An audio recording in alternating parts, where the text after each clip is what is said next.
The bioscanner in Dr. Alexander Reeves' hand emitted a soft chime, indicating elevated stress hormones in the detention bay's atmosphere. He paused outside the reinforced door, adjusting his medical kit and wondering, not for the first time, why he'd volunteered for this assignment. The Meridian's chief medical officer had taken one look at their unexpected guest and declared himself too old for alien psychology, leaving Alexander to handle what the crew had dubbed the situation. Through the observation window, he could see her pacing. The woman, if that's what she was, moved with fluid precision across the small space, her bare feet silent on the metallic floor.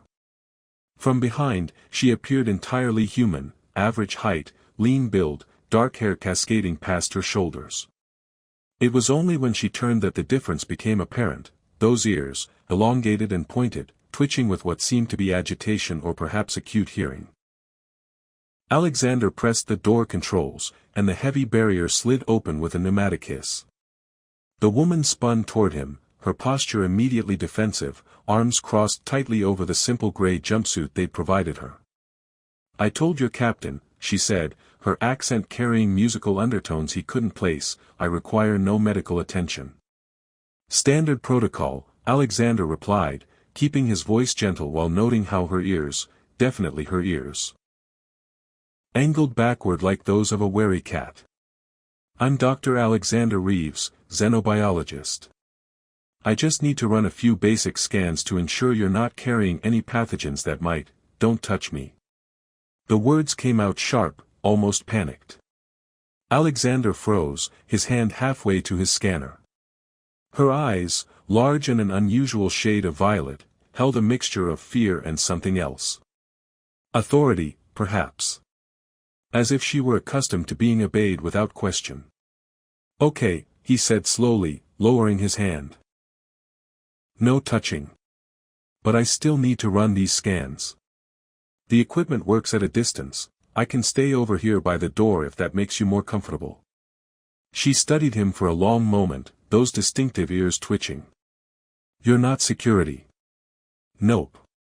Just a curious scientist with a medical degree and an apparently unhealthy fascination with the unknown." He offered what he hoped was a reassuring smile. "Though I have to say, your English is remarkably good for someone whose ship we found drifting in the middle of nowhere." Something flickered across her expression, amusement. "Your species isn't the only one with linguistic aptitude, Doctor." "Fair point. May I?" He gestured to his scanner. After a moment's hesitation, she nodded. Alexander activated the device, watching as holographic displays materialized in the air between them. Her vital signs appeared normal, if one discounted the unusual neural activity patterns that were definitely not human. "Fascinating," he murmured, more to himself than to her. "Your brain activity suggests some form of enhanced sensory processing." "Are all your people, my people," she interrupted, "are none of your concern?" "Right. Sorry. Occupational hazard, I tend to get excited about new forms of life. My colleagues say it's charming in small doses and insufferable in large ones." He paused his scanning. "What should I call you? I'm assuming prisoner 247 isn't your given name." Those ears twitched again, and he could swear he saw the corner of her mouth quirk upward. "Celestine. Celestine. That's a beautiful name. Very cosmic. Was that supposed to be humor, Dr. Reeves? Was it that obvious? I've been working on my comedic timing. The ship's AI has been giving me lessons, but I suspect its programming doesn't account for cross-species comedy." This time she definitely almost smiled. "Perhaps you should request a refund." Alexander grinned. "I'll take that under advisement." The scanner chimed, completing its cycle. "Well, the good news is you're perfectly healthy by both human and, as far as I can tell, your species standards. The interesting news is that you have some remarkable neurological adaptations that I'd love to know." The shudders came down in her expression again. "No further examination. I wasn't suggesting anything invasive. Just some basic cognitive mapping, maybe a few tests to understand how you're sensory processing. I said no. She backed away from him until she hit the far wall, her hands pressed flat against the metal surface. Please. Just, no. There was something raw in her voice, a vulnerability that made Alexander's chest tighten. He deactivated his scanner and tucked it away. Okay. No tests. I'm sorry if I overstepped. They stood in silence for a moment, the tension thick enough to cut with a plasma torch. Finally, Celestine spoke, her voice quieter now. Your ship's engines are beginning to show stress fractures in the tertiary coupling system. Alexander blinked. I'm sorry, what? The vibrations, she said, touching one of her ears self-consciously. I can hear the metal fatigue. You should alert your engineering staff before the resonance frequency reaches critical levels. You can hear. How can you possibly hear something that specific? Enhanced sensory processing, she said dryly, echoing his earlier words. Your term, not mine. Before Alexander could respond, the ship's intercom crackled to life. Dr. Reeves to Engineering Bay 3. Priority 1. Alexander and Celestine looked at each other. That's probably not a coincidence, he said. Probably not. Right. I should go check on that. He moved toward the door, then paused. Celestine. Thank you. For what? For the heads up about the engines. And for not making me look like a complete fool during my first alien contact scenario. The day is young, Dr. Reeves. Alexander laughed despite himself. True enough. He stepped toward the door controls, then stopped again. Can I ask you something? And feel free to tell me it's none of my business. She tilted her head, waiting. Are you running from something, or toward something? Celestine was quiet for so long he thought she wouldn't answer. Finally, she said, yes. That's remarkably unhelpful. I thought so too. The intercom crackled again, more urgently this time. Alexander sighed. I really do have to go. Will you be okay here? I've been in worse places. That's also remarkably unhelpful. I'm consistent, if nothing else. Despite the growing urgency from engineering, Alexander found himself reluctant to leave. There was something about Celestine. Beyond the obvious alien features, that intrigued him. An intelligence in her eyes, a careful way she chose her words, as if each one carried weight he couldn't fully appreciate. Dr. Reeves, she said softly, your engines. Right. Yes. Exploding ship, bad for everyone involved. He headed for the door, then looked back one more time. I'll check on you later, if that's all right. If you must. I must. It's that unhealthy fascination with the unknown thing I mentioned. As the door slid shut behind him, Alexander could have sworn he heard something that might have been laughter, though it could just as easily have been the ship's ventilation system. Either way, he found himself smiling as he hurried toward what was undoubtedly going to be a very complicated conversation with the engineering team. Behind him, in the detention bay, Celestine touched her ear again and listened to the subtle symphony of the ship around her. The hum of life support, the whisper of air recyclers, and beneath it all, the growing discord in the engine systems that would, if left unchecked, strand them all in the vast emptiness between stars. She pressed her palm against the wall and, for just a moment, let herself feel the pulse of the ship's bioneural networks, the electronic heartbeat that kept hundreds of human lives sustained in the hostile environment of space. It was a dangerous intimacy, one she'd been trained to avoid, but the doctor's genuine concern and awkward humor had caught her off guard. Don't touch me, she whispered to the empty room, the words carrying all the weight of a lifetime's careful isolation. But as the ship continued its journey through the dark, she found herself wondering what it might be like to mean something else entirely. The first explosion took out the Meridian's port shields at precisely 1,347 hours on the second day of Lysander's deadline. Alexander was in the botanical lab, ostensibly cataloging soil samples but actually watching Celestine tend to a flowering vine that had begun responding to her presence in ways that defied botanical science. "That's not supposed to happen for another 6 hours," she said calmly, not looking up from the plant as the ship shuddered around them. "What's not supposed to happen?" Alexander grabbed a support beam as another blast rocked the vessel. "The Confederation attack. Lysander said we had until tomorrow. All hands to emergency stations," came Captain Morrison's voice over the intercom, tight with controlled urgency. "We are under attack by unknown vessels. This is not a drill." Alexander and Celestine looked at each other. "Unknown vessels," he said. "I thought your brother said." "My brother said the Confederation would wait 3 days. He didn't say anything about the other factions who want to prevent this marriage alliance." Celestine's ears were flat against her head, swiveling as she tracked sounds beyond normal human perception. "We have 12 ships closing on our position. They're not here to negotiate." 12. The Meridian can't handle those odds. No. It can't. Celestine stood, her decision crystallizing with sudden clarity. "But maybe I can." Before Alexander could ask what she meant, the lights flickered and died. Emergency power kicked in a moment later, bathing everything in red, but the ship's bioneural networks were clearly struggling. "The main computer core is compromised," Celestine said, pressing her palm against the wall. "Multiple cascade failures in the primary processing matrix. Your ship is dying, Alexander."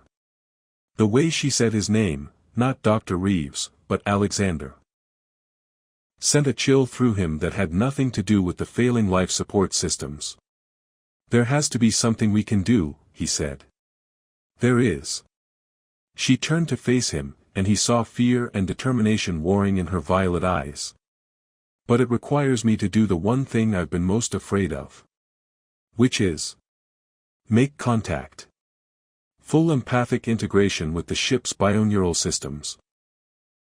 I can interface directly with the computer core, bypass the damaged pathways, maybe even boost our defensive capabilities." Alexander felt his stomach drop. "That sounds incredibly dangerous." "It is. If I lose control, I could burn out every neural circuit on the ship. Including my own." Another explosion, closer this time. Through the botanical lab's viewport, Alexander could see enemy fire streaking past like deadly fireflies. "And if you don't try? We all die anyway, but at least I'll die with my sanity intact." The ship lurched violently, throwing them both against the bulkhead. Alarms were screaming now, and Alexander could hear the distant sound of hull breaches sealing themselves. "Alexander," Celestine said, reaching toward him and then stopping, her hand frozen in the space between them. "If I do this, if I make full contact with the ship's systems, I won't be able to control what you might experience through the bioneural feedback." "What do you mean?" "I mean you'll be connected to the network too. You'll feel everything I feel, see everything I see. All of it, without any barriers." Her voice was barely above a whisper. "Including how I feel about you." Alexander stared at her, understanding dawning. "That's what you've been afraid of. Not losing control of your abilities, losing control of your emotions. Empaths don't just share thoughts and memories, Alexander. We share everything. Every feeling, every desire, every moment of vulnerability." Her ears drooped. "I've been trying so hard not to care about you, because caring makes me dangerous." "Dangerous how?"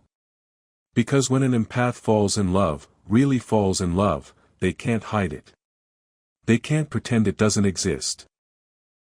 And right now, if I open myself up to interface with this ship, you're going to experience exactly how I feel about you whether you want to or not."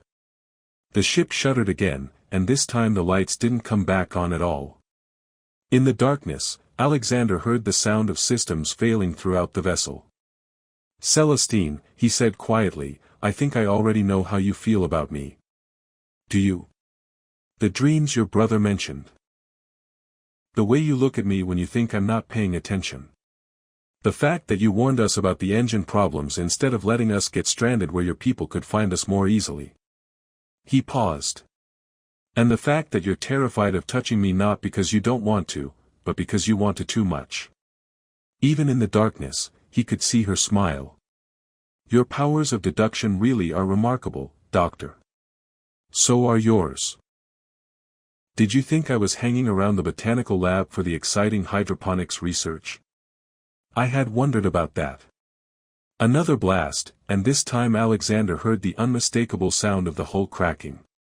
Emergency bulkhead slammed shut somewhere in the ship's depths. We're out of time, Celestine said. Then do it. Interface with the ship. Save everyone. And if I accidentally fry your brain in the process? Alexander stepped closer to her in the darkness, close enough that he could feel the warmth radiating from her skin. Then at least I'll die knowing what it feels like to have someone care about me that much. That's either very romantic or very stupid. Why can't it be both?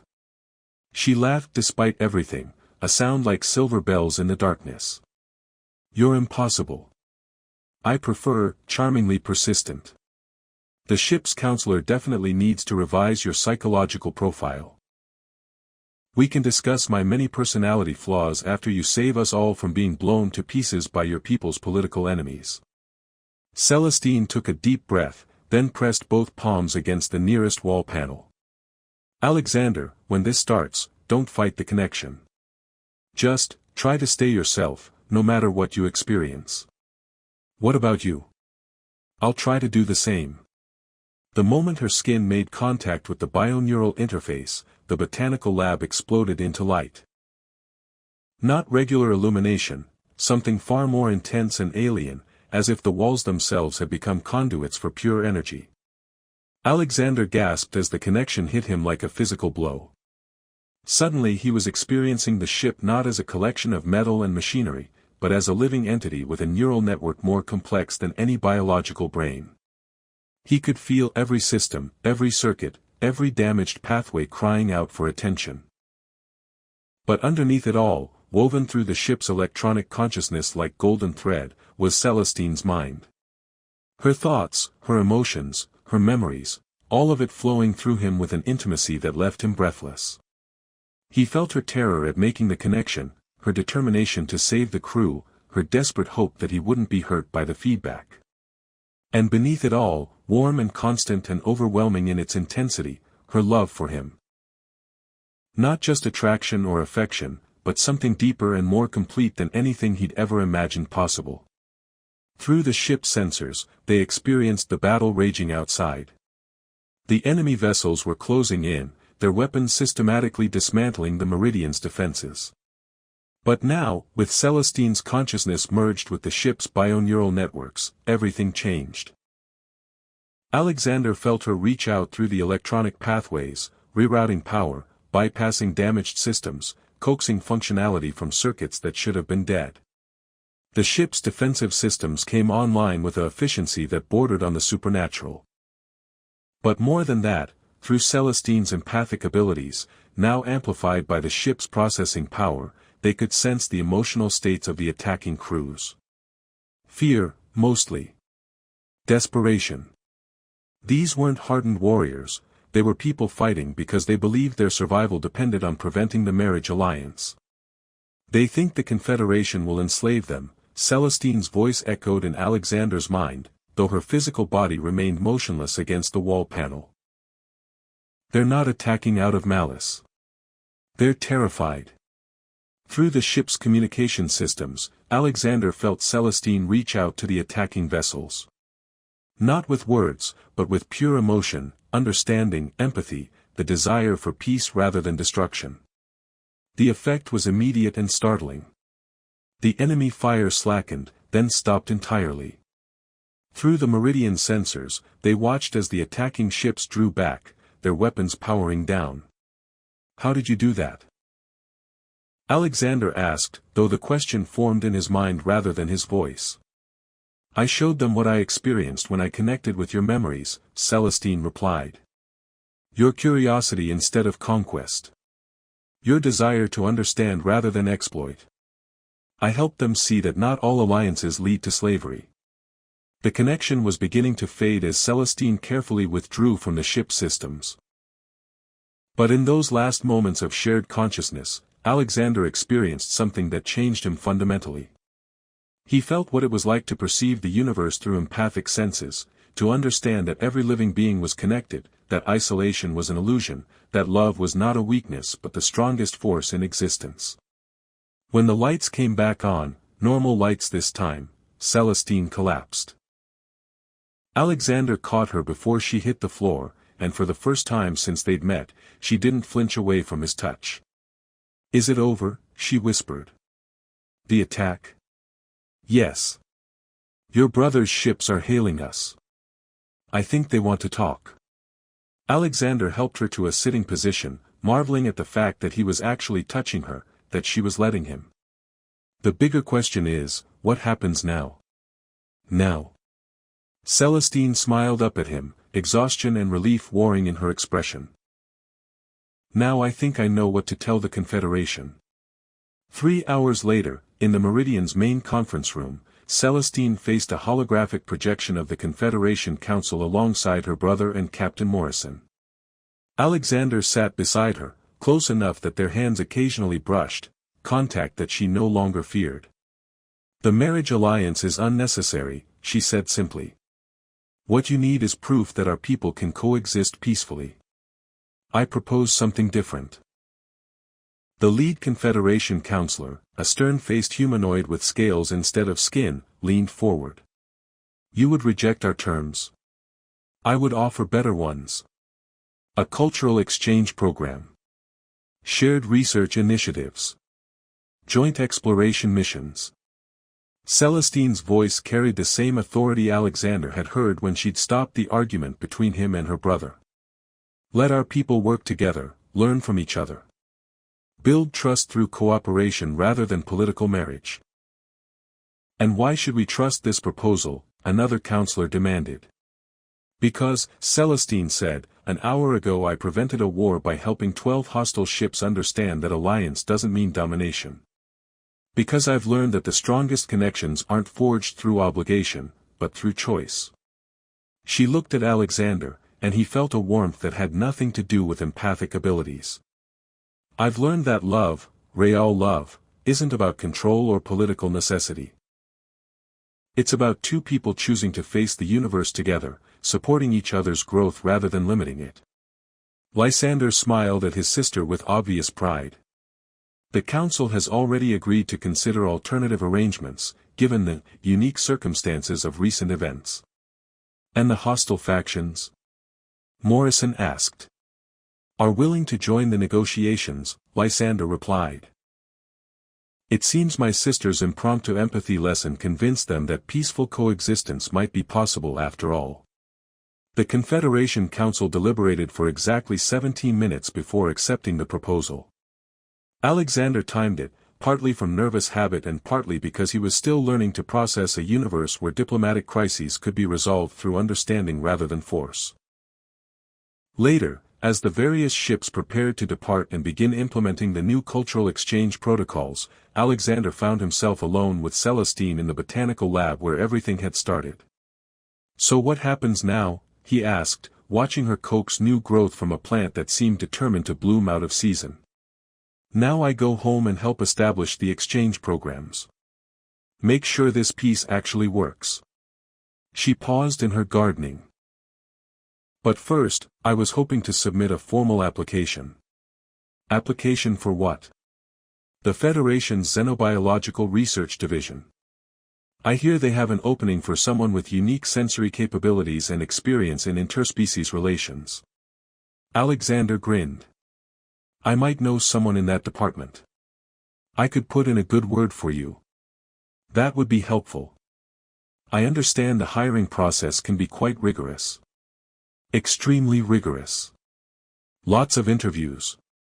Extended evaluation periods. Very hands-on assessment of candidates." "Hands-on?" Celestine raised an eyebrow, her ears twitching with amusement. Absolutely. We take our research very seriously. She stepped closer to him, close enough that he could see flecks of gold in her violet eyes. And if I were to be accepted for this position, would I be working closely with the department head? Very closely. Daily collaboration, in fact. Shared projects, joint research papers, extended missions to exotic locations. Alexander reached out slowly, giving her time to pull away if she wanted to. When she didn't, he took her hand in his.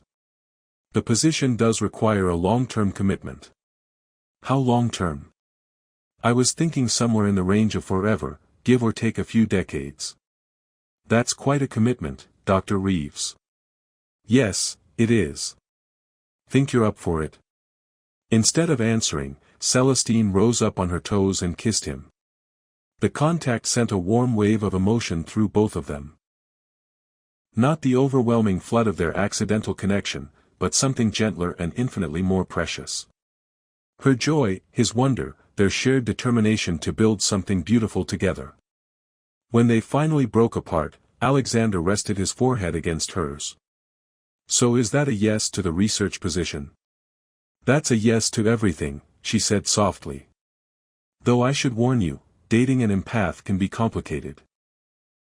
You'll never be able to lie to me about whether you actually like my cooking. Given that your people's idea of cuisine is probably far more sophisticated than synthetic nutrients and recycled coffee, I think I can live with that risk. We'll see. I make a terrible Rigelian stew. I look forward to finding out exactly how terrible. As they stood together in the soft light of the botanical lab, surrounded by plants from a dozen different worlds that had somehow learned to thrive in the same soil, Alexander reflected on how much his life had changed in just a few short days. He'd started as a xenobiologist studying alien life forms. Now he was planning a future with someone who had shown him that the universe was far more connected, far more full of possibility, than he'd ever imagined. And somewhere in the space between stars, new alliances were being forged, old fears were being set aside, and the future was opening up like a flower reaching toward an alien sun.